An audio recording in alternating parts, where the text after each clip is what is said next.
Tahukah kamu, sebagian besar orang yang bekerja saat ini seringkali merasa bahwa karirnya stuck di tempat kerjanya tersebut.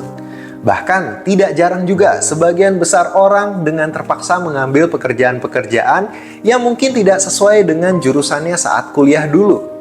Ada banyak sekali alasannya.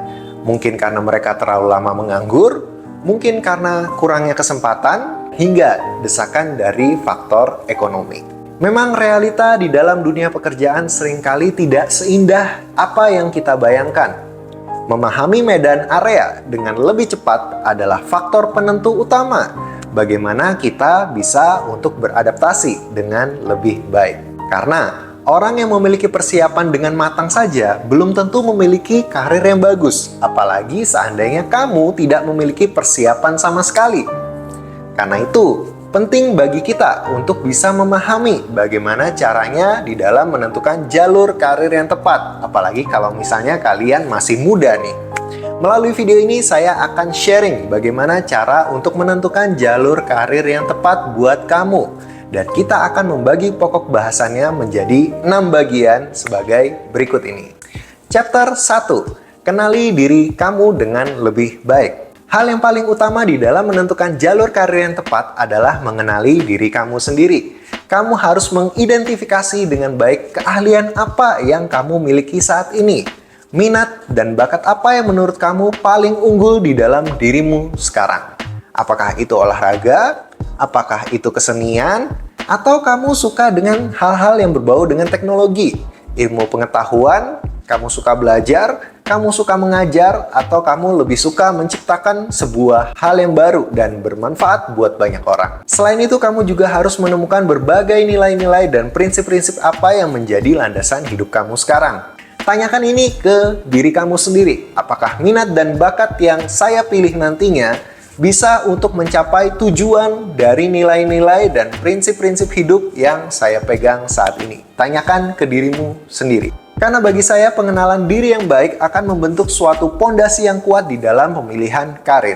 Agar karir yang kamu pilih nantinya tidak hanya memuaskan secara profesional, namun kamu juga akan mendapat kepuasan secara pribadi maupun spiritual. Sehingga saat kamu menjalani karir yang kamu pilih ke depannya, meskipun kamu menghadapi suatu tantangan seberat apapun, namun semuanya akan terasa jauh lebih ringan untuk dijalani. Kita masuk ke chapter 2, memperluas pengetahuan. Jadi pengenalan diri saja tidak cukup tanpa adanya pengetahuan yang lebih luas. Karena bisa saja dengan memperluas pengetahuan kamu bisa menemukan berbagai potensi-potensi lain yang mungkin ada di dalam diri kamu saat ini. Karena itu, kamu harus cukup penasaran dengan berbagai jenis pekerjaan yang ada di luar sana. Pelajari persyaratan apa aja yang dibutuhkan, apa aja tanggung jawabnya, dan bagaimana tren serta resikonya di masa yang akan datang. Apakah ini prospek atau mungkin ini cuma datang terus viral terus nanti hilang.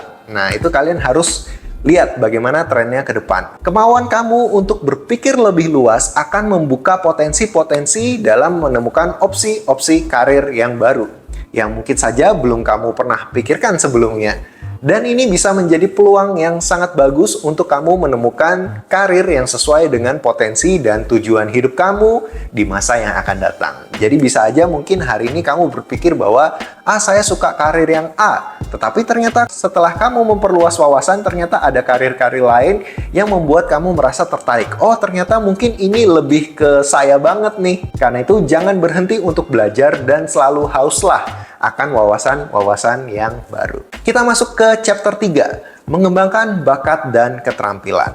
Setelah kamu mempelajari berbagai potensi yang ada di dalam dunia pekerjaan saat ini, dan mana yang menurut kamu paling cocok, kamu harus segera untuk mulai mencari tahu kekurangan apa saja yang ada di dalam diri kamu saat ini. Dan kamu harus mulai investasi waktu, tenaga, bahkan uang untuk bisa mempelajari hal itu lebih dalam lagi agar kamu bisa menjadi orang yang benar-benar kompeten di bidang tersebut. Kalau karir yang kamu inginkan mengharuskan kamu untuk memiliki pendidikan khusus di jenjang tertentu, maka kamu harus berjuang sekuat tenaga untuk mengusahakannya agar kamu berada di jalur yang tepat. Kalau karir yang kamu inginkan mengharuskan kamu memiliki experience yang cukup, maka segeralah untuk mencari pengalaman dan mulai mengerjakan hal yang paling sederhana dulu yang bisa kamu lakukan. Yang penting jangan menunda-nunda waktu. Semakin cepat kamu memulai, maka kamu juga akan semakin cepat untuk memahami berbagai kendala-kendala apa saja yang mungkin bisa terjadi di tengah perjalanan karir kamu nantinya. Jadi kamu juga harus memiliki fleksibilitas yang baik di dalam menentukan berbagai peluang di saat kamu menemukan kendala-kendala tersebut. Dan kamu juga harus selalu siap dengan berbagai opsi apabila seandainya rencanamu tidak berjalan dengan baik, teman-teman. Kita masuk ke chapter nomor 4. Membangun jaringan. Jadi, membangun jaringan profesional adalah salah satu langkah yang sangat besar di dalam mengejar karir yang tepat.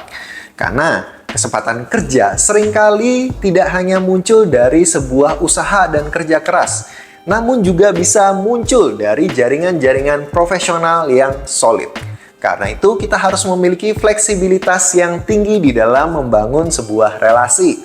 Ikutilah berbagai pertemuan-pertemuan, pelatihan, workshop, acara sosial, dan lain-lain yang bisa mempertemukan kamu dengan orang-orang hebat, orang-orang yang memiliki wawasan yang lebih tinggi daripada kamu. Dan jangan lupa juga untuk memanfaatkan berbagai platform sosial media saat ini untuk menjalin hubungan yang lebih kuat. Dan selain itu, jangan pernah juga lewatkan kesempatan untuk bisa bertemu dan sharing bersama orang-orang yang memiliki wawasan dan karir yang mungkin jauh lebih baik daripada kamu. Ketika kamu mendapatkan kesempatan tersebut, jangan terlalu banyak bicara dalam pertemuan-pertemuan dengan orang-orang penting.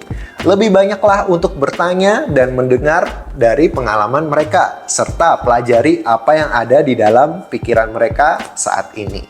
Jangan gengsi untuk memulai pertemanan, dan jangan terlalu khawatir dengan penolakan. Semakin kamu berusaha, maka akan semakin besar juga peluang kamu untuk bertemu dengan orang-orang yang tepat, yang nantinya bisa mendukung karir kamu, supaya kamu bisa mendapatkan karir impian atau karir tujuan kamu di masa depan. Kita masuk ke chapter 5. Jangan takut untuk mengambil resiko. Kamu harus memahami bahwa tidak semua pilihan itu 100% baik dan 100% benar.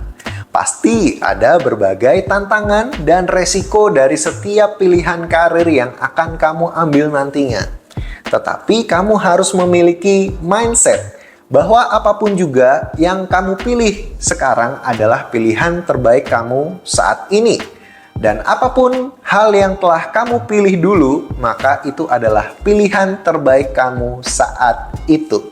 Karena semua hal yang kita pilih itu berdasarkan pemahaman yang kita pelajari saat ini. Semua hal yang kamu pilih itu adalah berdasarkan pengalaman dan pemahaman kamu saat ini. Jadi jangan pernah menyesal dengan segala pilihan yang kamu pilih saat ini, di masa lalu, atau di masa yang akan datang. Memang di dalam memilih karir yang tepat itu sangatlah sulit ya teman-teman. Namun ketika kamu terlalu khawatir untuk memilih, maka kamu tidak akan pernah untuk memilih. Dan pada akhirnya kamu hanya akan berjalan di tempat saja. Jadi jangan pernah takut di dalam mengambil resiko. Dan bersiaplah untuk menghadapi semua tantangan yang ada. Adaptasi adalah kunci keberhasilan di dalam mengatasi segala resiko. Oke, yang terakhir kita masuk ke chapter 6. Yaitu membangun integritas. Setelah kamu memilih jalan karir yang menurut kamu, oh ini adalah jalur karir yang tepat dan saya suka, dan ini adalah panggilan hidup saya, maka kamu harus mengusahakannya dengan lebih baik, dengan lebih giat, dengan lebih kuat. Lakukan hal itu dengan konsisten, setidaknya minimal untuk 5 tahun ke depan. Karena konsistensi itu sangatlah penting agar kamu bisa dikenal sebagai orang yang profesional di bidang tersebut. Karena orang-orang yang profesional itu berbicara tentang jam terbang yang tinggi, ya teman-teman. Jadi bangunlah personal branding yang baik, junjunglah integritas yang tinggi dan prinsip-prinsip kerja yang kuat. Jangan takut apabila kamu harus melawan arus, apabila kamu merasa bahwa hal tersebut adalah benar dan positif untuk jalan karir yang kamu pilih saat ini. Sehingga ketika kamu dikenal sebagai orang yang memiliki prinsip hidup yang kuat, integritas kerja yang baik, kamu nantinya akan lebih dihormati dan dihargai di bidang karir yang kamu pilih tersebut. Jadilah yang terbaik di antara yang terbaik di bidang karir yang kamu pilih. Dan jangan terlalu cepat untuk menyerah. Karena perlu saya sampaikan bahwa karir yang bagus adalah pertemuan antara kerja keras dan sebuah kesempatan. Jadi sekali lagi, kalau kamu sudah punya keyakinan bahwa ini adalah karir yang terbaik buat kamu, kamu harus perjuangkan itu mati-matian sampai kamu menjadi yang terbaik. Oke teman-teman semuanya, jadi itu dia 6 tips untuk kamu dalam bisa memilih karir yang tepat. Semoga video ini bisa bermanfaat dan menjadi lampu penerang dalam jalan kamu menentukan sebuah karir yang tepat untuk tujuan hidup kamu saat ini dan di masa yang akan datang. Saya Joshua Hovian, sampai jumpa lagi di kelas karir episode berikutnya.